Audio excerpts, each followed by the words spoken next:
Welcome to Backbone Unlimited. My name is Matt Hartsky. If you're not familiar with who I am, I've been hunting and guiding Western big game for over 34 years, and I've been a professional strength conditioning and nutrition coach for more than 30 years.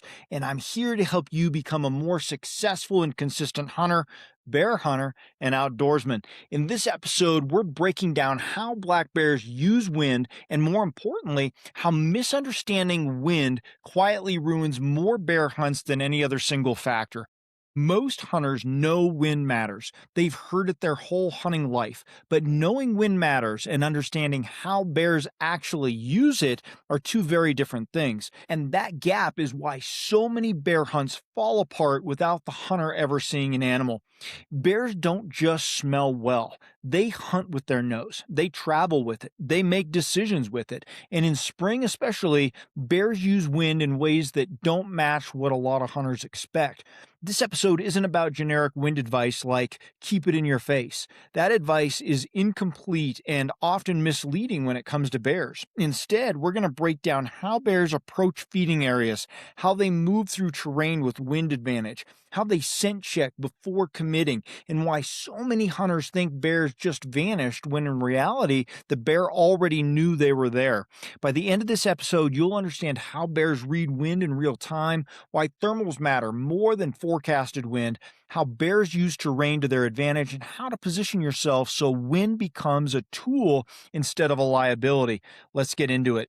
The first mistake hunters make is treating wind like a static condition, because bears don't. A bear doesn't simply react to scent once it hits their nose. Bears anticipate where scent should be, and they move through the landscape in ways that allow them to check areas safely before exposing themselves. In spring, bears are calorie driven but cautious. They want food, but they don't want surprises. Wind allows them to gather information without committing their entire body to the risk. When a bear approaches a feeding area, it often does so indirectly. Instead of walking straight in, the bear may angle across a slope, travel laterally, or approach from below or above, depending on how wind and thermals are behaving in that spot.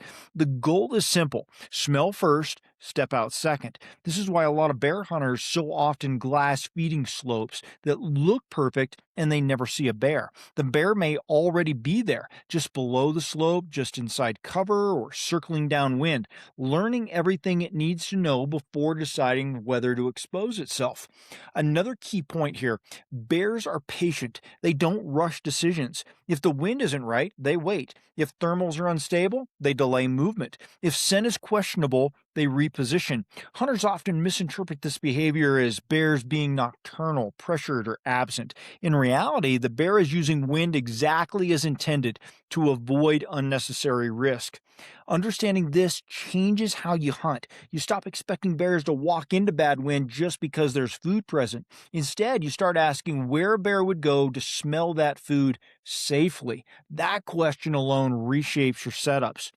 Wind forecasts are useful, but they are incomplete. Bears don't hunt weather apps, they hunt thermals, and thermals dominate spring bear movement. In spring, temperature swings are dramatic, right? Those cold nights followed by warming days create strong thermal shifts. Early in the morning, thermals typically are pulling down slope because the cold air is still sinking from the evening. Now, as the day warms and the sun warms that slope, thermals reverse and begin pulling upslope. Bears are extremely sensitive to this shift. In the morning, bears will often stay bed until thermals stabilize. Moving too early means scent hangs low and unpredictable. Once thermals begin to rise consistently, bears gain confidence. They can scent check. They can move with more certainty. This is one reason midday bear movement is so common. Thermals are cleaner. Information is cleaner. But thermals don't behave the same everywhere, and a lot of people assume that just because the sun's up, thermals are going up. But in broken terrain, thermals can swirl. In drainages, they can pool. On benches, they can be sliding laterally because there is no direct up or down. Bears learn those patterns through experience, and they use them to their advantage. Hunters who only think in terms of wind direction miss this entirely. They sit with the wind in their face, unaware that thermals are pulling scent downhill, sideways, or straight into cover below them. This is how bears bust hunters without ever showing themselves. A bear doesn't need a strong wind to detect you. It only needs a brief thermal pull in the wrong direction. Once that happens, the bear doesn't panic, it simply changes direction and waits. And from the hunter's perspective, nothing happens. No bear, no encounter, just an empty slope. Thermals don't ruin hunts loudly, they ruin them quietly, just like that. When bears move toward food in spring, they rarely do so blindly. Instead of walking straight into open feed, bears often approach from angles that allow them to trust the wind before committing. This usually means approaching from the side or from below where thermals can carry scent uphill. This behavior is especially common on south facing slopes and open burns. Bears will travel parallel to the slope, staying just inside cover, checking scent as they go. Only after they're confident will they step into the open. This is where a lot of hunts fall apart. Hunters position themselves to watch feeding areas, not approach routes. When the bear swings downwind or side winds first, it never enters the hunter's field of view. The bear gathers information, decides against exposure, and then leaves. The hunter sees nothing and assumes there were no bears. This episode is brought to you by TideWe and their revolutionary see-through ground hunting blind. If you've ever hunted out of a traditional blind, you know the trade-off. Either you can't see out without cracking a window, or the second you do, you risk being spotted. That's where TideWe's see-through ground blind changes the game. From the inside, you get a full 270-degree field of view through 3 walls of one-way see-through mesh. You can see every movement outside without opening a thing. But from the outside, you stay completely concealed. Game animals can't see in, even when you're sitting just a few feet from them. This blind is fast and simple to use. The pop-up hub system lets you set up or take down in just a couple minutes. Noise-free sliding windows give you multiple shot options without spooking animals. Brush-in loops let you blend it into your surroundings, and the open bottom design makes it easy to stay quiet and comfortable. You can choose between 2 sizes, the 2 to 3 person or the larger 3 to 4 person version like the one I'm using here. And you've also got your choice of 150D or the more durable 300D fabric, so you can pick what fits your style of hunting best. The price of this blind is already phenomenal, but you can get another 18% off by using code BBU18 at checkout. That's BBU18. Another critical mistake is assuming bears will approach food from obvious directions. Bears don't choose paths based on convenience for hunters. They choose paths based on information gain. If the wind allows them to scent check from a distance, they'll do that first. If terrain allows them to circle unseen, they'll use it. If thermals are unstable, they'll wait. This is why bears often appear briefly and then vanish. They weren't feeding, they were checking. Understanding this shifts your focus from food itself to how bears access food safely. That's where opportunities are created or destroyed. Most wind-related bear hunting failures don't feel all that dramatic. Because there's no explosion, no busted stock, no blown opportunity, the hunt just goes dead, right? Nothing happens. You don't see anything. We think that bears aren't around. You glass for hours, nothing moves. You relocate, same result. Eventually, you leave believing bears weren't there. But what actually happened is this: your scent entered the system early and bears adjusted before you ever had a chance. This happens most often when hunters sit above feeding areas with downhill thermals, glass from skyline positions that dump scent into basins, move through travel corridors during thermal transitions, assume stable wind in unstable terrain. Bears don't need perfect wind to detect danger. They only need a whiff, just enough information to avoid risk. Once a bear confirms human presence, it doesn't necessarily leave the area. It may simply shift timing, route, or exposure. That's why bears can still be present while remaining completely unseen to man. This is also why pressure feels invisible in spring. Bears don't always vacate, they just adapt. If you don't account for wind and thermals at every stage, approach, glassing, sitting, moving, you can eliminate yourself from the equation before the hunt even begins. Wind doesn't ruin hunts loudly, it removes you from that equation quietly.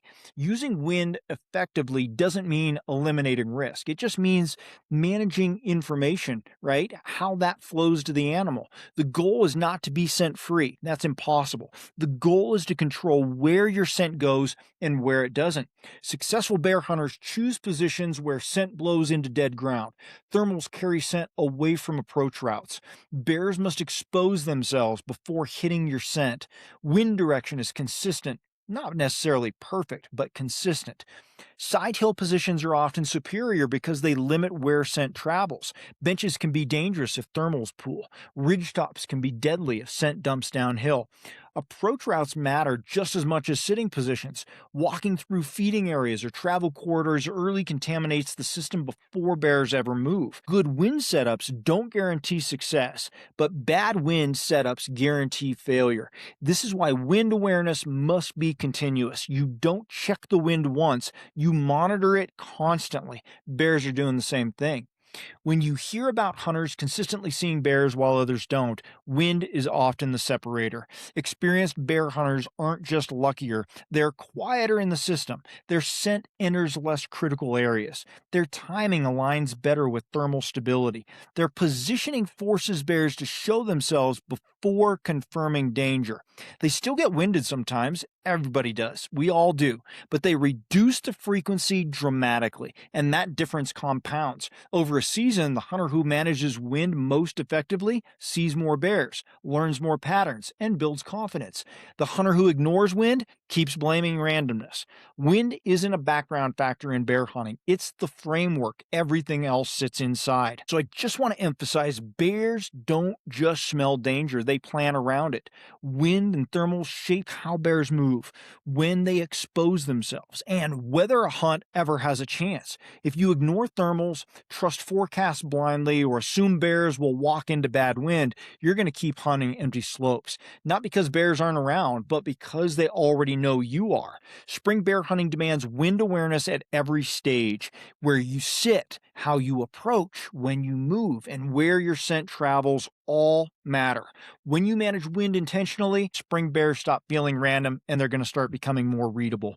If you're serious about taking this kind of knowledge deeper, that's exactly why I built Team Backbone. It's more than just a membership. It's a way to sharpen your edge with exclusive tools, strategies, and a tribe of relentless hunters. Inside, you're going to get 20% off site-wide on all Backbone Unlimited gear, the option to have a t-shirt shipped to your door every month, full access to the digital content vault of guides, checklists, and backcountry strategies, a private Facebook group with direct access to me and a community of driven hunters, and direct call, text, or email access to me for personalized advice on training, hunting strategy, or just sharpening your edge, and automatic entry into monthly gear giveaways.